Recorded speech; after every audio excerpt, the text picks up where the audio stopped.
UFC Fight Night, Blanchfield versus Barber. Summer has arrived, and we have so many stacked UFC cards to look forward to. This is not one of them, but you kind of got to get through the Blanchfield versus Barbers to really appreciate the O'Malley's versus Dvalishvili, the Topuria versus Oliveira. So hang tight. We got to get through this card first. And without further ado, let's break it down. First, we have Rayanne dos Santos versus Alice Ardelean. Ardelean had a fine debut versus Shauna Bannon. I was honestly expecting a lot less out of her. She kind of hung tough in there with her, but didn't get the win, and then lost pretty badly versus Melissa Martinez. And Rayanne dos Santos is also looking for her first UFC win. Both these two fighters are 0-2. She had a recent loss to Puja Tomar. I mean, let's be realistic. Neither of these fighters are going to be, cracking the top 15 anytime soon. Dos Santos is the 3-1 favorite here, and I think her 14-8 record is a lot better sounding than Alice Ardelean's 9-7. Kind of feels like Ardelean was afforded some opportunities to really even be in the UFC because of her social media presence and her following. So we're taking Rayanne dos Santos to win this one by decision. I think she's just better. Next up is Bolaji versus Michael Aswell Jr. Oki did get caught in a guillotine versus Chris Duncan in his last fight. Kind of that inexperience showing. He only has 9 or 10 pro fights. But I'm still high on him as a prospect. He's got good striking. He's got that power that you can't really teach.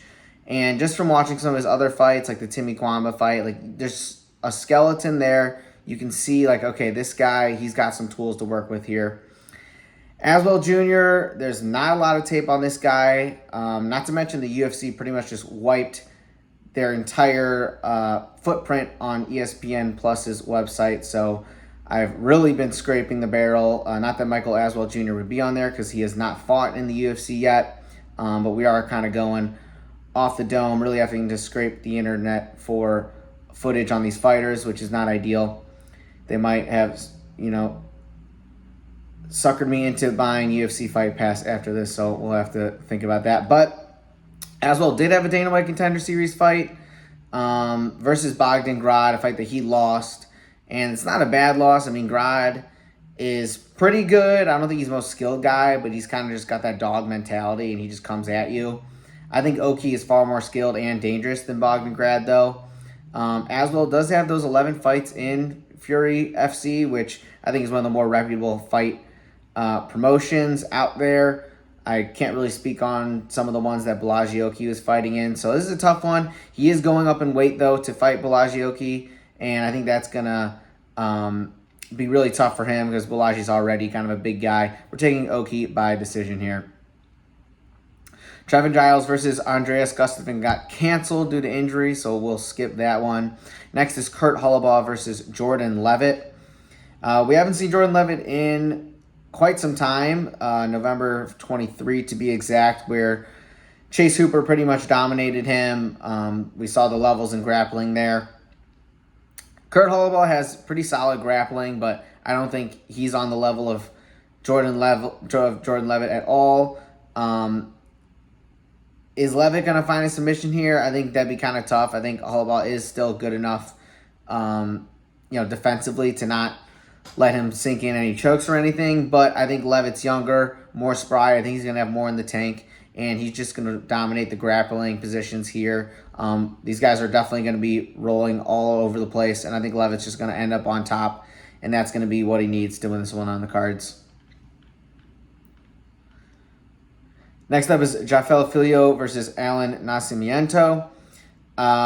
Filho has back-to-back submission wins since losing that fight to Muhammad Mokaev. A really close fight where he had Mokaev deep in a submission, ripped his knee apart, but then ended up getting submitted himself after he couldn't get Mokaev to tap. But he definitely gained a lot of stock from that matchup. He's taking on Nascimento, who has a lot of career experience. He's 20-3 overall. Got a bunch of submissions under his belt. Do I think this fight's going to take place primarily on the feet because like their grappling cancels each other out? I don't think so. I think we're going to see a lot of scrambles. But that being said, I do see Jafel Filho's striking being a little bit better compared to Allan Nascimento's, a guy who I have not really seen hardly any of his stand-up. So we're going to take Jafel Filho by decision here. I don't really see either guy getting caught in a submission, just given how high level they are. So I think Filho's striking is going to give him the edge here.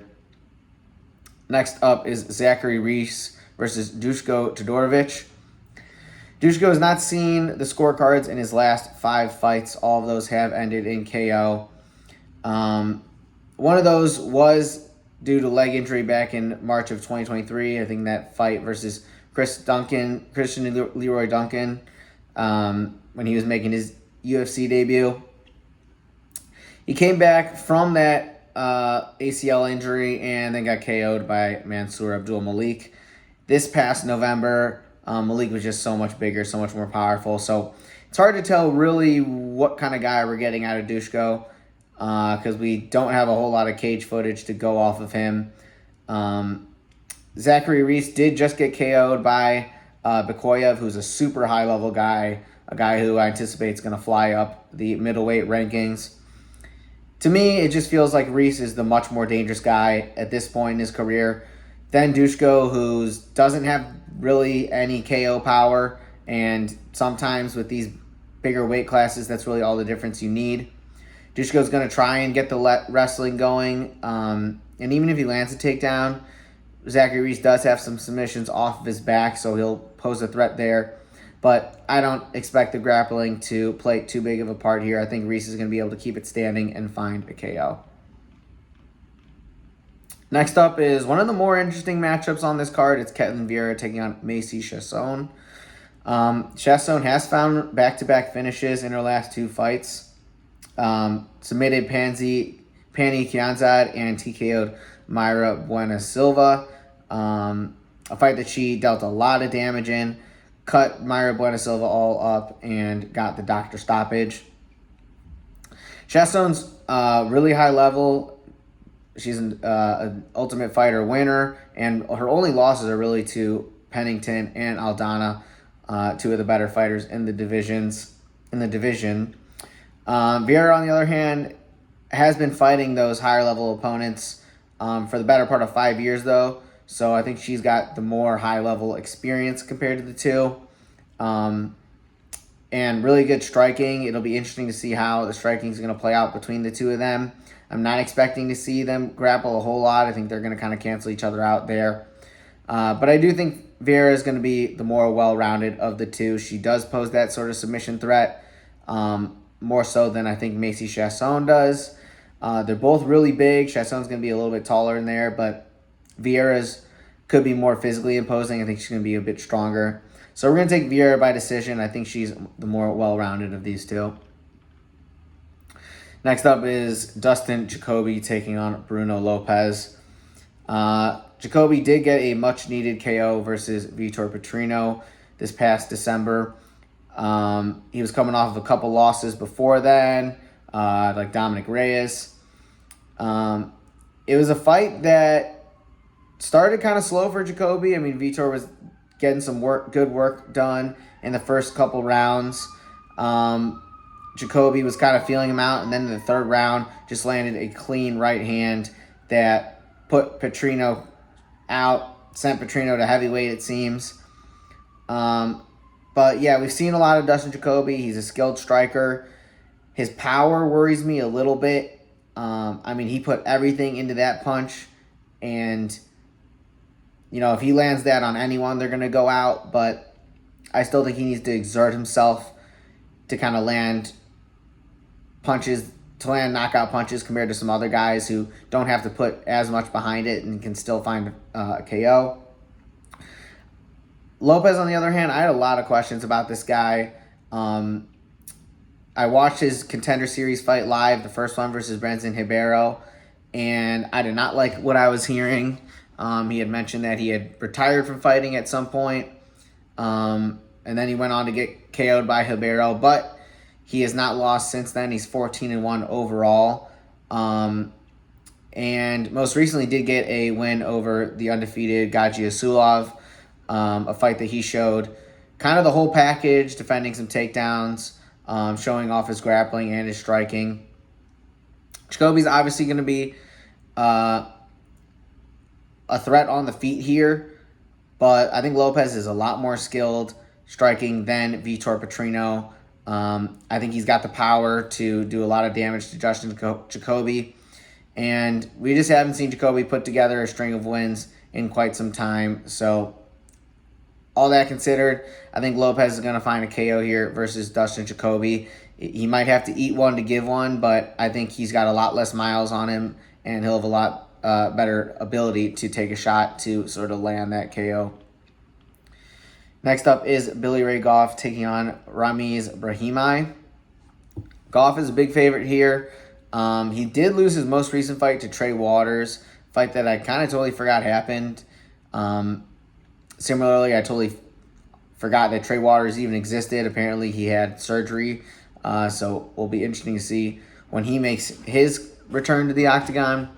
But I like Goff's style a lot. I mean, he's a brawler. He's got really good boxing, mixes up his hands really well. He'll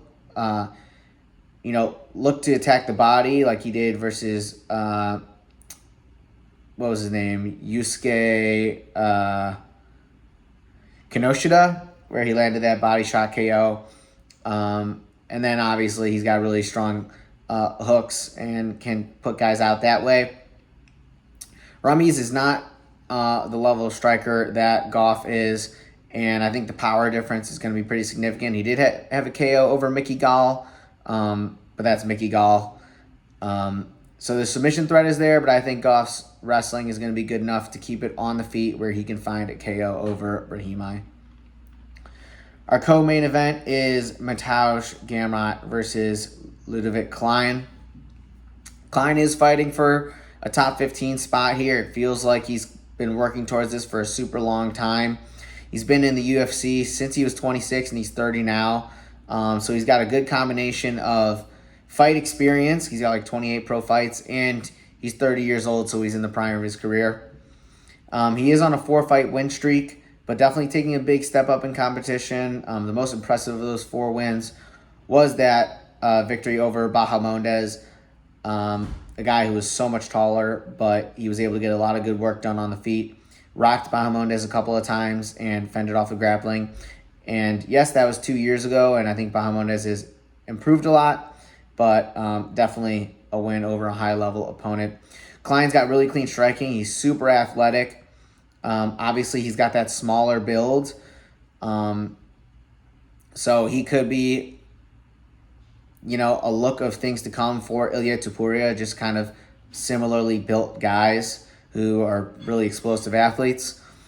We know what Gamrot's going to do. He's going to shoot double legs until he gets one, and he's going to land the takedowns. The question really is Klein going to be able to accumulate enough damage each round to overshadow the takedowns? Because I think the takedowns are coming. I don't know if he's going to be able to defend them. I wouldn't be shocked if Gamrot lands one every round, or at least he's definitely going to land one in 2 rounds. So yeah, it's going to be, is Klein going to get enough damage done to overshadow the takedowns? I'm predicting Gamrot by robbery decision here. I'm going to be pissed at it because I think Klein's going to get a lot more damage off on Gamrot, but I just really haven't seen the judges adjust to the damage criteria like I'd like them to. I think we've seen them award a lot of rounds to guys who get worked on the feet and then land a takedown and don't really do a whole lot with it. So Gamrot by a robbery decision is going to be the pick there. He's going to land the takedowns. And I think the 3 rounds also just benefits his grapple wrestling heavy style, where if it was a 5-rounder, I'd be more inclined to say that Klein can, get a lot of distance on the feet. Our main event is Erin Blanchfield versus Maycee Barber in a potential title eliminator. Tough to say. Barber looked absolutely depleted on the scales this morning, missed weight by a half a pound, So she definitely was trying to cut it and just probably couldn't do it. It was probably just too dangerous to try and lose that extra half a pound. And that is just not what you want to see versus a fighter like Blanchfield, who wins with her cardio and pressure. Blanchfield, yeah, I mean, I have questions about her skill. Like, she's not the most skilled striker, obviously. We saw versus Manon Fiorot when she couldn't land a takedown, she was in a lot of trouble against, a bigger, stronger fighter like Manon. But in like that Rose Namajunas fight, like Rose is a lot more skilled, and it really just didn't matter because Blanchfield was able to distance herself so much in the later rounds of that fight. She just dragged Rose into deep waters, and that's really where Blanchfield thrives, and that's really all you need against in a lot of these flyweight matchups. So I think Barber already was going to have a lot of issues with the pressure of Blanchfield. I think her looking as depleted as she did just further shows how much of an issue Blanchfield is going to be. She's just going to keep coming at her, and I don't think Barber will really have the tools or the energy to keep Blanchfield off her. So we're taking Blanchfield by decision. She's going to get it done in the clinch. She's going to land takedowns and win this one on the cards. So with that is the breakdown. Many more to come this summer. So many sick fights, and I'll see you on the next one.